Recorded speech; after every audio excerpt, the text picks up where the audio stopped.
Welcome na naman sa isang episode dito sa ating Hanep na YouTube channel kasama ating Hanep na vlogger. At ngayong araw na ito ay magkakaroon tayo ng panibagong episode dahil magbubuo tayo ng Lego. Kung naalala nyo dun sa nakalipas nating video, may pinick up tayong isang iconic na American car. At para dun sa mga nakapanood ng last na video ko, marahil alam nyo na kung ano yung nag-iisa nating bubuuin ngayong araw na ito.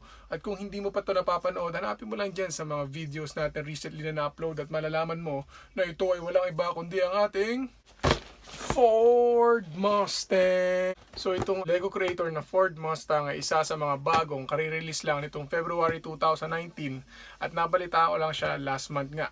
So ang gagawin natin ngayong araw na ito is bubuin natin to sa isang mabilisang paraan. So tara, samahan nyo na ako mga kahanip. Play mo na yung button na yan at magsama-sama tayong panurin kung paano ang kalalabasan ng pagbubuo natin ng Lego Creator Ford Mustang.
At ito na mga kahanip, yung ating 1967 Ford Mustang. So ito yung pinaka-itsura niya kapag hindi siya naka-racing type. So ordinary lang siya na Ford Mustang dito. So ang una natin mapapansin is itong pinaka naging development ng Legos. Mapapansin nyo, pag pinihit ko itong manibela niya is gumagalaw din yung pinaka wheels niya sa unahan. Yan, magkabilaan yan. Kasi nga, naglagay sila nitong, kung mapapasin nyo to, itong gear na to, ito yung dinagdag ng developer ng Lego para mas mabigyan buhay itong sasakyan na to. So, isa to sa mga additional. So, ang scale ng Lego set natin na to is 1:13. So, mas malaki siya compared sa mga unang set.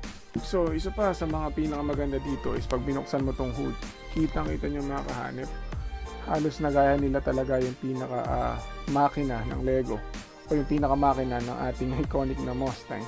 So ito yung pinaka-battery set niya, tapos ito yung lalagyan ng fluid ng wiper, tapos yung pinaka-fan, tsaka ito yung belt. Pinaka-belt sa makina niya is nakopya din talaga nila. So talagang napakaganda na pagkaka-invento ng mga gumawa nito. Sa ito makikita nyo, itong pintuan niya, kasi compared sa mga dating Lego set, nagkakaroon dito ng parang kawang or awang. Parang pag hindi siya perfectly kagaya nito ngayon na isasara mo talaga siya ng ganan. Kasi dati, pag sinara mo siya, hindi siya ganito. Tanyo. Suwabe. Suwabing-suwabe siyang ibukas at isara. So yan, isa yan sa mga magaganda na dagdag. At the same time is ito. Makikita nyo rin dito yung logo ng GT sa likod. At yung maliit na compartment, dyan nilalagay yung nitros kapag binuksan na or kapag kinonvert na siya bilang isang racing type na kotse. So ngayon, buksan naman natin itong pinakaloob para mas makita nyo. So ayan mga kahanip, yung pinakalaman niya. Kung makikita nyo, ito yung shifter. Nagkiklik yan mga kahanip for more realistic na experience. At the same time, ayan yung mga makita nyo yung pinakamanibela niya, tapos yung pinaka-steer niya, stickers yan, tsaka yung pinaka-speedometer niya doon. Tapos, ayun, sa likod naman is yung pinaka-upuan. Yun yung makikita nyo mga kahanip, yung upuan niya. Ito is na-move siya dito para pag sumakay yung mga gusto sumakay niya sa likod. So, ayun, yun yung pinaka-likod niya. At ngayon naman, papakita ko ulit sa inyo kapag naging isang racing type car siya. Siyempre, ang mga idadagdag natin is itong dalawang parang malalaking tambucho na sa gilid ilalagay. Tapos, siyempre, itong ating charger. Mas pamdagdag sa bilis at bangis ng ating Mustang. Tapos, yung pinaka spoiler sa likod. Ito. At yung ating pinaka sa baba. Yung pinaka parang splitter ba ang tawag dito? Sa unahan, sa ilalim ng bumper siya nakalagay.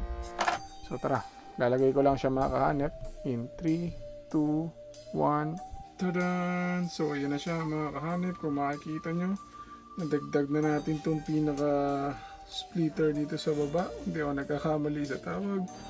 At yung makina, nailagay na din natin itong ating supercharger. So kargado na yan mga kahanip. Yan ang bangis na itsura niya sa harapan. Tapos syempre hindi papatalo yung gilid natin. Ito na yung pinakatambutso pa natin na nadagdag. 4 yan. Siguro nagliliyab-liyab pa yan kapag nag-start na yung sasakyan natin. At the same time yung pinaka spoiler sa likod. Nadagdag na rin. At bago ko makakalimutan kabit yung ating nitros. So yun, nakakabit na rin yung nitros natin. Sobrang kargado na siya mga kahanip. Pwede na ipangarera. At ang hindi ko pala nabanggit sa inyo mga kahanip is may mechanism nga pala to dito. Tingnan yung maigi, tataas yung ating muscle car. Yan. Nakataas na siya. Pwede siyang diba? So ayun mga kahanip, yung pinaka Ford Mustang natin na hahanapan ko pa yan ng cabinet mga kahanip kung saan natin ilalagay dahil tingin ko wala pa siyang nakahandang lalagyan ngayon. Bago ko rin makakalimutan nga pala, no, meron din siyang mga extra plaka pa na pwede natin lagay. So ito alam ko, itong P51AK2, P51AK2, tumutukoy ito doon sa bumuo niya, yung nag-conceptualize ng Ford Mustang na yan. Tapos yan pa yung BAD 5296, so parang badass na car. Tapos yan. At ito yung mga additional pa natin ng mga bricks. At yun lang mga kahanip. Ganda, no? Pero alam nyo nga, habang binubuo ko to mga kahanip, no, sobrang parang, alam mo yun, nagiging excited ka kung ano ba talaga yung kalalabasan. Kitang-kita nyo naman, di ba? Kahit medyo matagal, kahit nakakapagod, sulit naman pag nakita mo na siya ng ganito. At yun mga hanip, no, tingin ko dito ko na rin tatapusin tong video na to. Sana nag-enjoy kayo sa pinakauna nating pagbubuo ng mga Lego Creators. So marami pa nga akong gusto ipakita sa inyo dyan. Ito yung mga collection natin ng Lego Creators.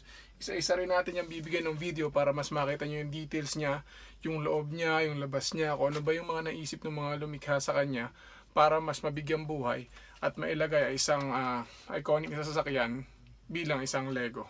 So ayun, yun yung mga abangan yung video dito sa channel na to. Sa ngayon, tingin ko, dito ko na talaga tatapusin muna to. Lagay muna kita dyan. So maraming salamat sa paglaan ng ilang daang segundo at ilang minuto para magkasama-sama tayo mga hanep dito sa ating hanep na YouTube channel kasama ang ating hanep na vlogger. Kung nagustuhan mo tong video, huwag ka nang mahiya, i-like mo lang yan. Kung hindi, i-like mo pa din. At kung hindi ka pa isa sa mga subscribers na hanep natin dyan, click mo lang yung subscribe button dyan sa baba pati ang notification bell para alerted ka sa mga upcoming videos natin. At pangako, hindi ka magsisisi sa patuloy na pagsubaybay dito sa ating YouTube channel na mas pinahanep at pinastig na nag-iisa niyong hanep na vlogger, Gerard Agnes po.